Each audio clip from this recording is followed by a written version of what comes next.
2023 का budget announce हो गया है, तो चलिए सीधा नजर डालते हैं निर्मला सीतारमण ने किन चीजों की घोषणा की है और किन चीजों में होगा बदलाव। अगर इस बजट की बात करें तो इसमें निर्मला सीतारमण ने यह बताया है कि मजबूत पब्लिक फाइनेंस और एक मजबूत फाइनेंस सेक्टर पर काम होगा। पर्यटन को भी मिशन मोड पर बढ़ावा मिलेगा। कृषि स्टार्टअप को प्रोत्साहित करने के लिए कृषि कोष को बनाया जाएगा।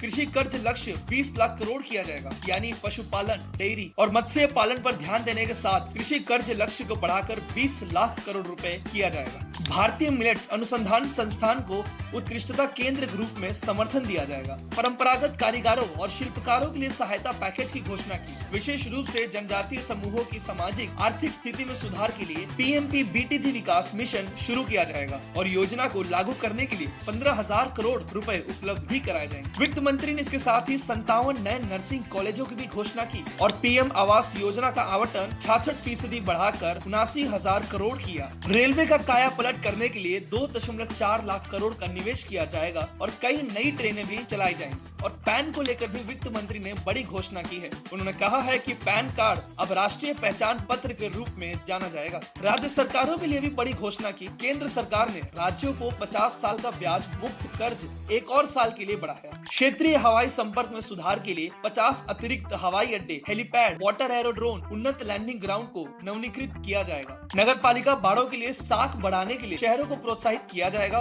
किसानों के लिए बजट में 1 करोड़ किसानों को प्राकृतिक खेती में सहायता दी जाएगी। अगले 3 वर्षों में 1 करोड़ किसानों को प्राकृतिक खेती अपनाने के लिए सहायता मिलेगी। और युवाओं की बात करें तो युवाओं के लिए अखिल भारतीय राष्ट्रीय शिक्षुता योजना की भी घोषणा हुई है। योजना के तहत प्रत्यक्ष लाभ हस्तांतरण शुरू करने की घोषणा हुई है। और महिलाओं के लिए एक नई बचत योजना की घोषणा हुई है। इसमें महिलाओं को 2 लाख की बचत पर 7.5% का ब्याज मिलेगा। और वरिष्ठ नागरिकों के लिए भी पिटारा खुला है। सीतारमण ने घोषणा की कि वरिष्ठ नागरिक खाता स्कीम की सीमा अब 4.5 लाख से बढ़ाकर 9 लाख की जाएगी। अब जानते हैं कि बजट में क्या सस्ता हुआ और क्या महंगा। तो बजट में घोषणा करते हुए सीतारमण ने यह बताया कि इलेक्ट्रॉनिक वाहन, खिलौने, साइकिल और ऑटोमोबाइल जैसी चीजें सस्ती हो जाएंगी। इसी के साथ देसी मोबाइल सस्ते होंगे। वही चिमनी, कुछ मोबाइल फोन और कैमरा के लेंस, सिगरेट, सोना, चांदी, प्लैटिनम एवं महंगी होंगी। अब सबसे इम्पोर्टेंट पॉइंट की बात है तो आयकर छूट का दायरा बढ़ा। 7 लाख तक कोई टैक्स नहीं। बजट में नौकरी पेशा लोगों को बड़ी राहत दी गई है। अब जाते जाते डालते हैं इस नए टैक्स स्लैब बजट के ऊपर नजर। तो 0 से 3 लाख के बीच में किसी भी तरह का टैक्स नहीं लगेगा। 3 से 6 लाख के बीच में 5% का टैक्स लगेगा। वहीं 6 से 9 लाख के बीच में 10% का टैक्स लगेगा। 9 से 12 लाख के बीच में 15% टैक्स लगेगा और 12 से 15 लाख के बीच में 20% टैक्स लगेगा। और अगर 15 लाख से ज्यादा की इनकम है तो 30% टैक्स लगेगा। यहाँ तक बने रहने के लिए शुक्रिया। मिलते हैं आपसे अगले वीडियो पे।